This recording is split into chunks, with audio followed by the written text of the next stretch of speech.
Cariologia, parte 2.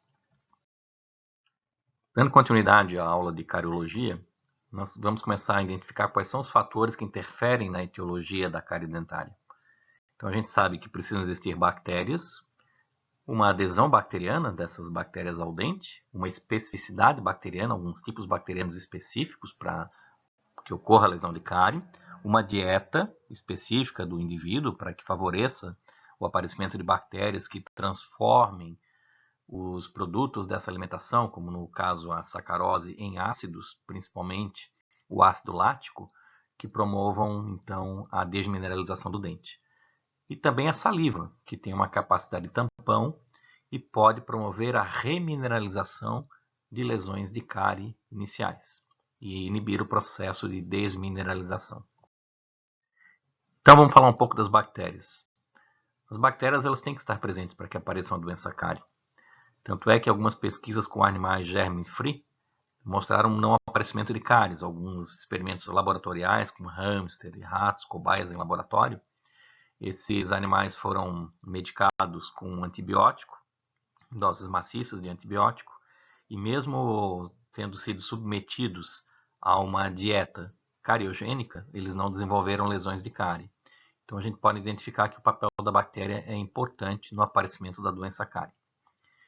Case conseguiu fazer a confirmação da transmissibilidade da doença através de alguns estudos em cobaias de laboratório. O período de infecção em humanos das bactérias vai dos 19 aos 33 meses de vida e no surgimento do primeiro molar permanente. Esses são períodos críticos onde há uma mudança na flora bacteriana bucal que pode favorecer o acúmulo de novos tipos bacterianos que promovem as lesões de cárie. Nesse quadro desenvolvido pelo professor Jaime Cury, mostra a questão de como ocorre esse ataque ácido sobre o dente. Inicialmente, a gente precisa conhecer que existe um pH crítico. O pH abaixo de 5,5 é considerado crítico para o dente. É a partir desse momento, desse nível de pH, 5,5 ou abaixo desse nível, que o processo de desmineralização se torna mais intenso.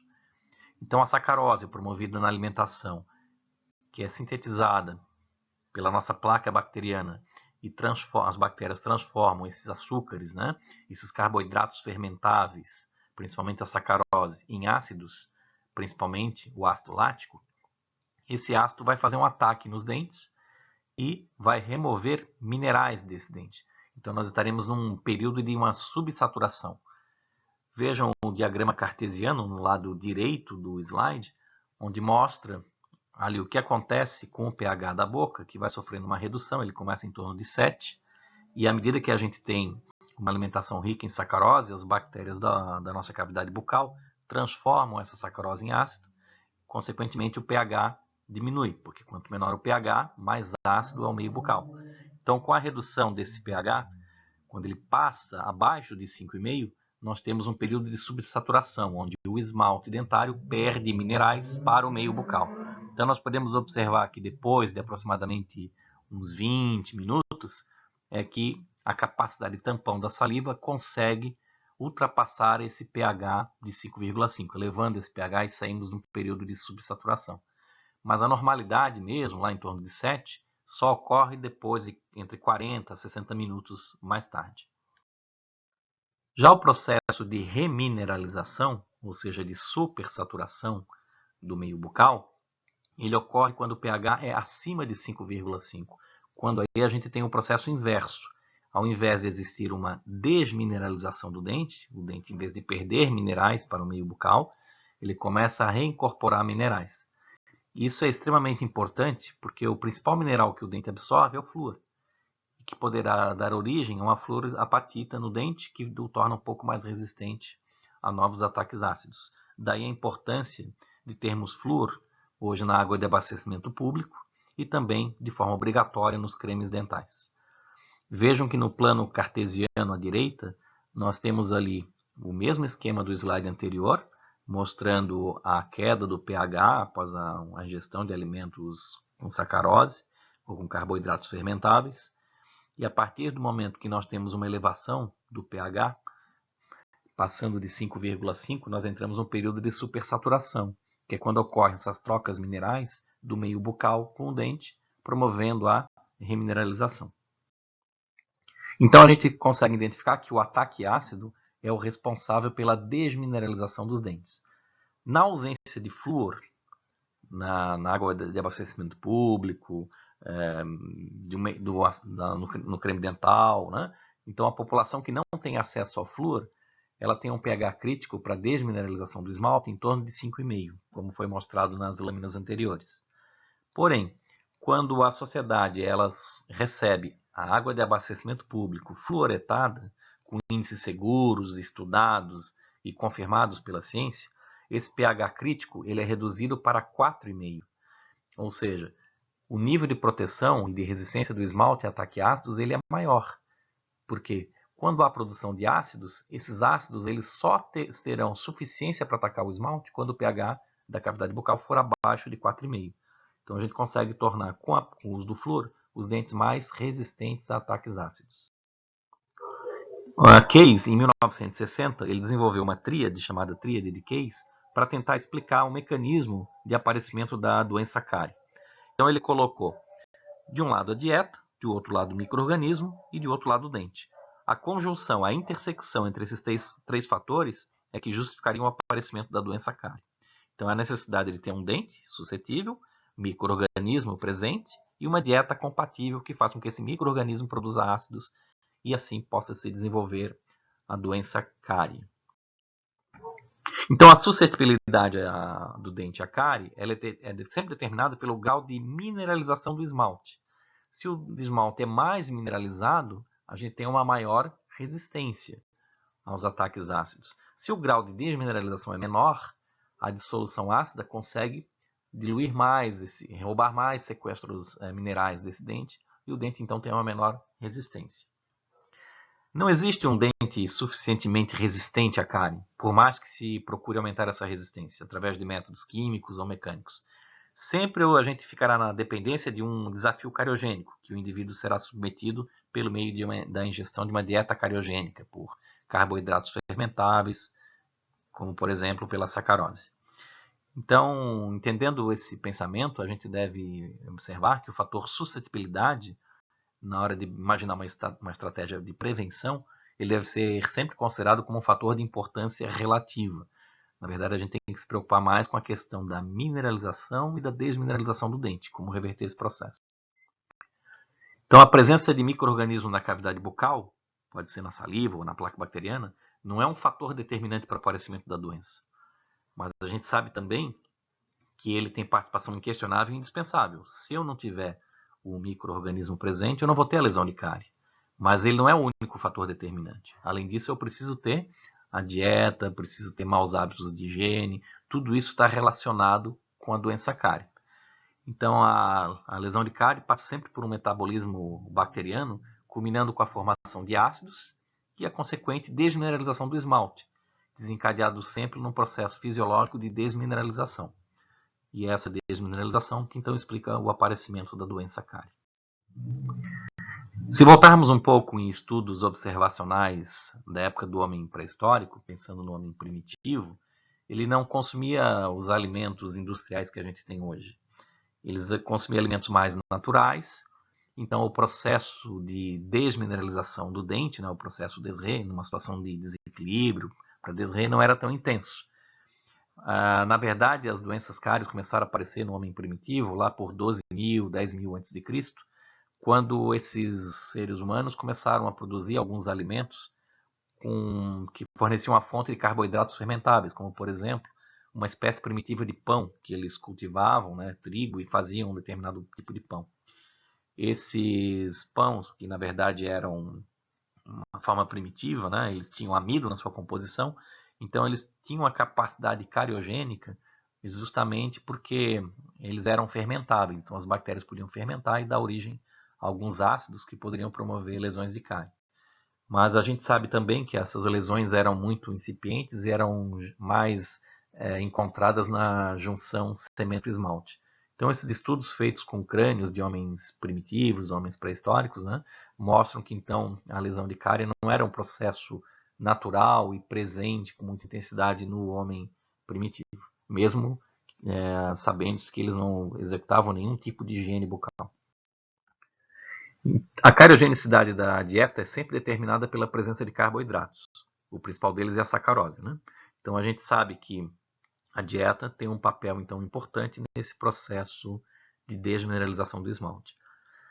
Mas esse processo de desmineralização ele não ocorre para sempre, né? Ele é sempre reduzido pela capacidade de tampão e a ação remineralizadora da saliva.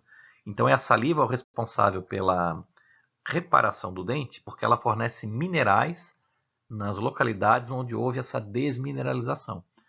Os minerais presentes na saliva são os mesmos que a gente encontra no dente. Existem cálcio ou flúor, né, em ambientes onde há disponibilidade de creme dental fluoretado e água de abastecimento público fluoretada.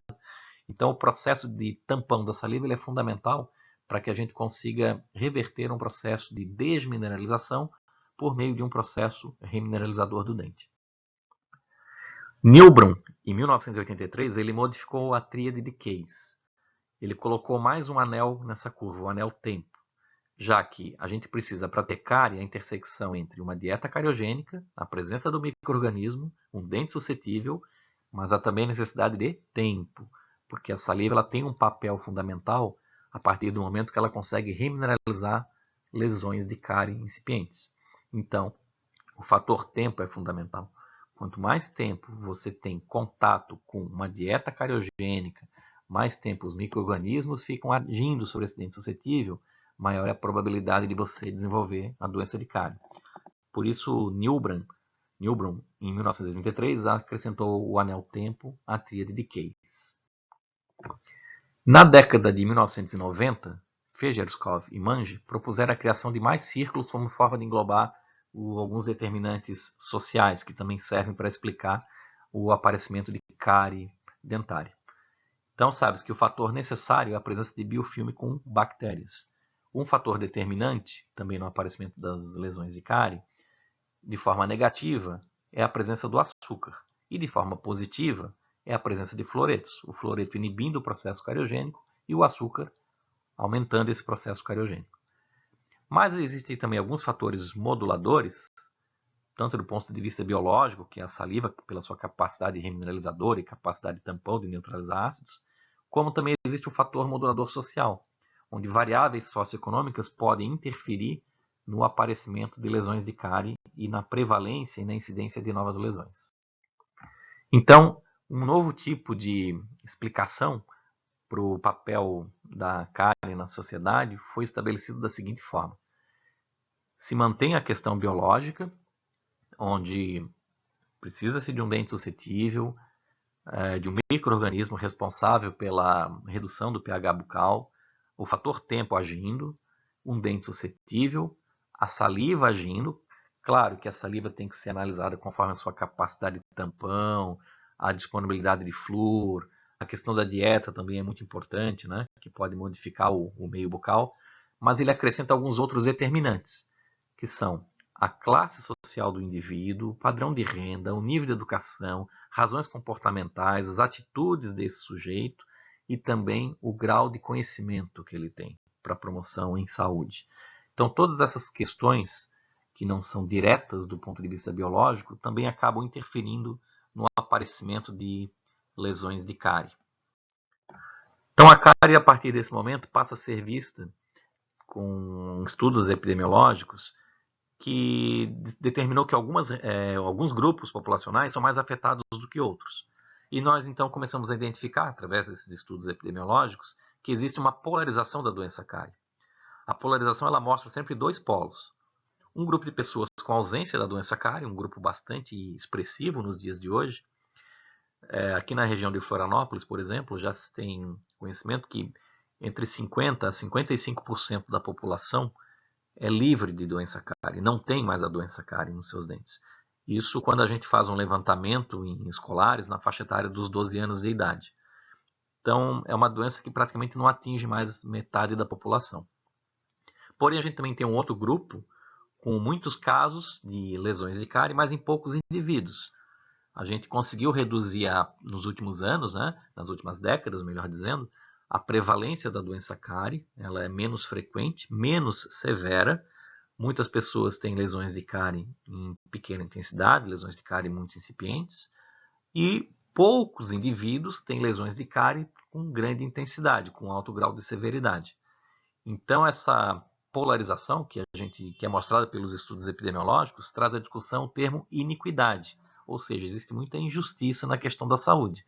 Por que um grupo populacional muito expressivo não tem a doença e por que um determinado grupo populacional pequeno se concentra a maior parte dos casos de doença, a maior parte da prevalência da doença?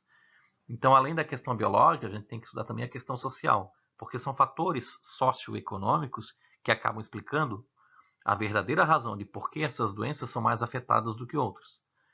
Porque essas pessoas não têm água encanada, porque essas pessoas não têm conhecimento, porque têm menor nível de renda, menor nível de instrução. Então, essas questões de iniquidade é que trazem explicação ao fator da doença cárie.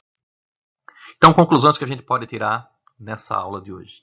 Primeiro, que a doença cárie ela é açúcar dependente, ela depende da sacarose para existir.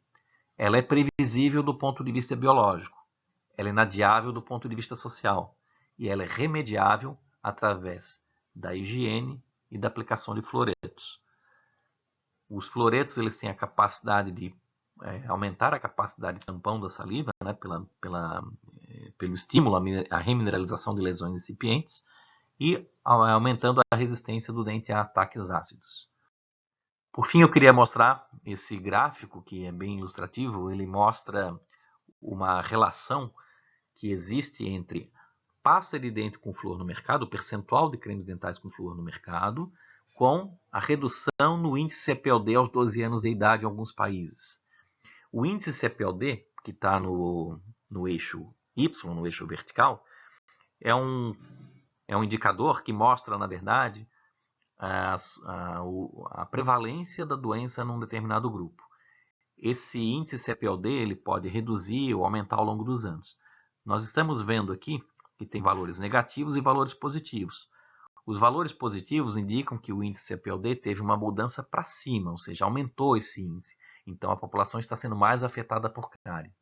Quando ele está abaixo de zero, indica que houve uma redução do índice CPOD.